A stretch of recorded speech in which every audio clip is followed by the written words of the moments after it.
Hi, it's Anna Jyoti, and I hope you are well. I was talking to my uncle today, who is fantastic. He's in his 80s. He must be 84, and he's so with it and so brilliant. And he asked me if I was writing a diary, and I said, I'm not. I said, I'm not really. I felt a bit like I should have been. And it's a bit late now to write a diary because I'm now 6 weeks post kidney transplant operation. With my brother as my living donor, and he was asking me all sorts of questions, and I thought, you know what, with me being 6 weeks post-op, it's probably a good time to do another visual video diary. And so here I am, not even sure what I'm going to talk about, but I've always got something to say. But all I can say is that it is a roller coaster, and it's so funny because now I'm on the other side of my transplant. When I was the other side, the pre-run up, and I was going to my appointments and seeing my transplant nurse and consultant and such, they were telling me about this time, and actually this time I was really the most emotional about, and the most, I suppose, apprehensive, anxious, fearful of, because of the medication. They were telling me about this heavy medication that I'm going to be on, a lot of medication. It's going to make you shake.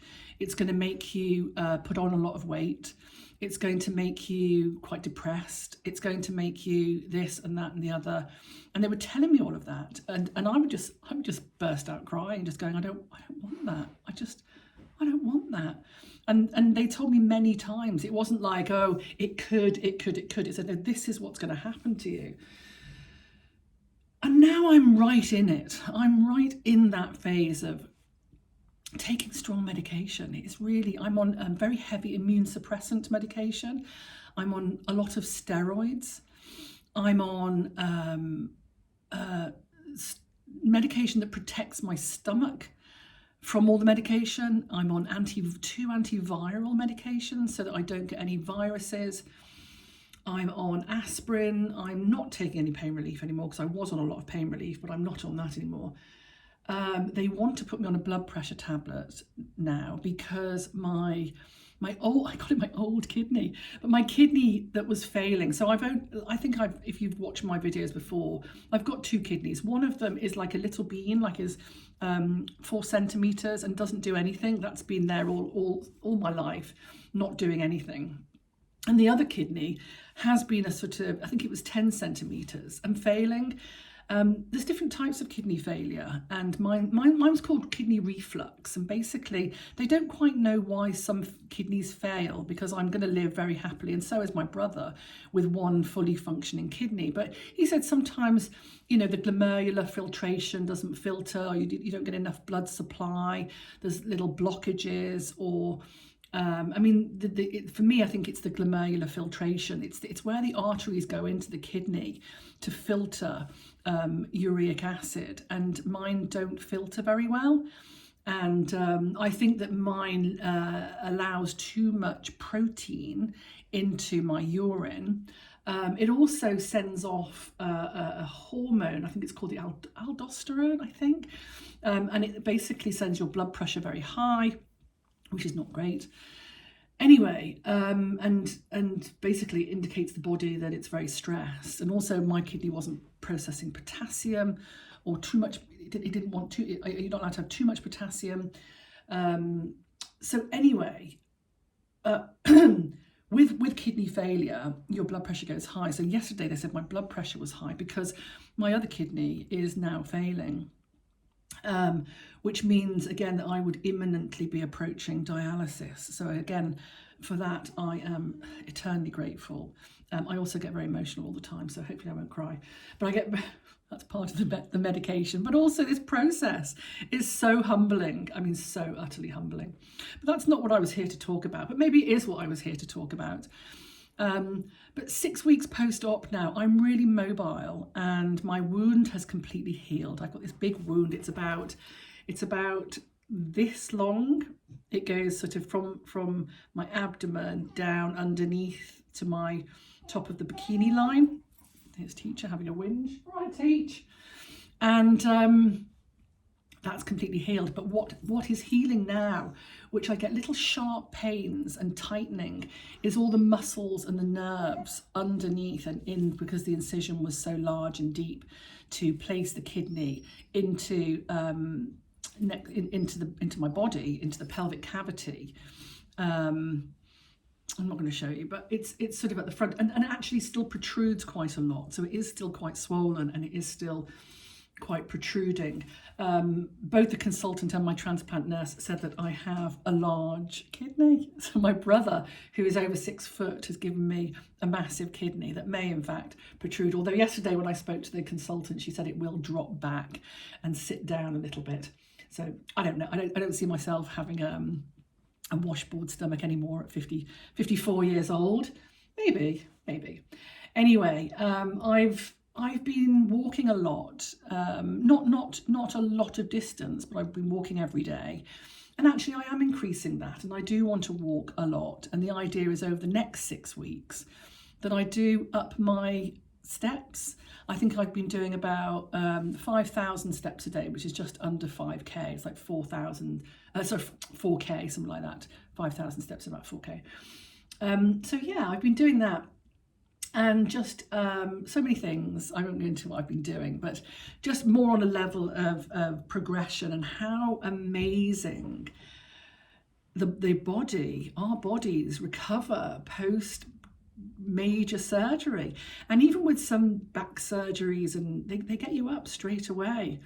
So yeah, I was up straight away, and I've just progressively become more mobile. I would say some days I might have done too much, and then I have to have a rest day because I was really tired. So it's kind of respecting the process during these first 6 weeks. Once I get to 12 weeks, they drop down, and they will, over the next 6 weeks, they will reduce my medication, so that actually when I hit the 12-week mark, which is in 5 weeks' time, I'm sort of halfway through week 7 now at the moment, sorry. So I'm 6 weeks and 4 days, something like that. And by 12 weeks post-op, they have you down to a maintenance dose of steroids and immune suppressant. And then they take away all the other additional medication. And that's what you're left with. And then they leave you for 3 months to get on with that. I think I go in maybe a couple of times, like once a month, just to check in and do a blood test. And then by that time, by mid-April, I should be, I'd be able to go and socialise, because at the moment I can't socialise in big crowds because I'm immune suppressed. And God forbid I get any COVID or coughs and colds and things like that. When you're immune suppressed, I'm still in what's considered a vulnerable space. So in another 5 or 6 weeks, I won't be so immune suppressed. I'm going to be on immune suppressants and a small dose of steroid for the rest of my life. And I'm not allowed to take homeopathy. I'm going to talk to my homeopath about that. But anyway, I can do other things, and there's plenty for me to do. Today I've actually started introducing a bit more protein. I think I've been a bit light on my protein. So I'm doing that. Not meat protein, that is. Not animal protein. So I didn't really know what I was going to come and talk about, but I just wanted to document where I'm at 6 weeks post kidney transplant. If you do have any questions, then I'd be more than happy to answer them. I do, and I would love to be able to put together some format where I can share my experience. When I was running up to my kidney transplant, I used to go on some chats and Facebooks and things like that, and it would just scare the shit out of me. And I'd be like, I just didn't want to hear it for some reason. And I didn't want to hear it because there was a lot of people who were whinging, moaning, and having quite bad experiences. And I thought, I just want to have my own experience of this. And I wonder if I can be of service to anybody like myself that doesn't want to, that just wants positivity and reassurance. And even though it is a roller coaster, and it is tricky, and again, that's something that I was told before. It's not easy. It's not easy. It's a roller coaster. It's not easy. But it will get better, and all these things that people said to me, and I couldn't visualize it. I literally couldn't visualize it. I don't know whether I had some blockage in my mind or resistance, or I just was I was just going with the flow. I literally was going with the flow, and terrified and anxious and all of that. But gosh, I would love to reassure people that actually transplant is awesome. It's humbling. I'm going to cry in a minute because it is awesome. It's absolutely awesome. It's the most mind-blowing, humbling, awe-inspiring, loving, it is absolutely incredible experience. And it isn't easy, and it is a bit challenging at times, but it is absolutely phenomenal. And again, maybe somebody who was running up to transplant wouldn't want to see me talking about this. Maybe they wouldn't. Maybe it's too much. It's too sort of in your face. But I would love to be able to reassure transplant patients, transplantees, recipients, that it's amazing. It is just amazing. And what I'm learning, I can't articulate it, because it's like nothing else, and it's like nothing that you could ever prepare for. I just realised I've been looking in the wrong place again. I always do that with this camera, my phone. I sort of look at myself and talk almost to there, but I should be looking over here. You can never prepare yourself for transplant, and quite rightly so. It's not something that you go, oh yeah, let's do a transplant, it's fine. And I would love to be able to be of service and reassure anybody going through the transplant process. If they have any questions, if I could give you 100% reassurance and positivity, then I would love to do that. Absolutely, I would love to do that. So yeah, I'm sleeping well. I think that I've shared sort of the challenges of the medication.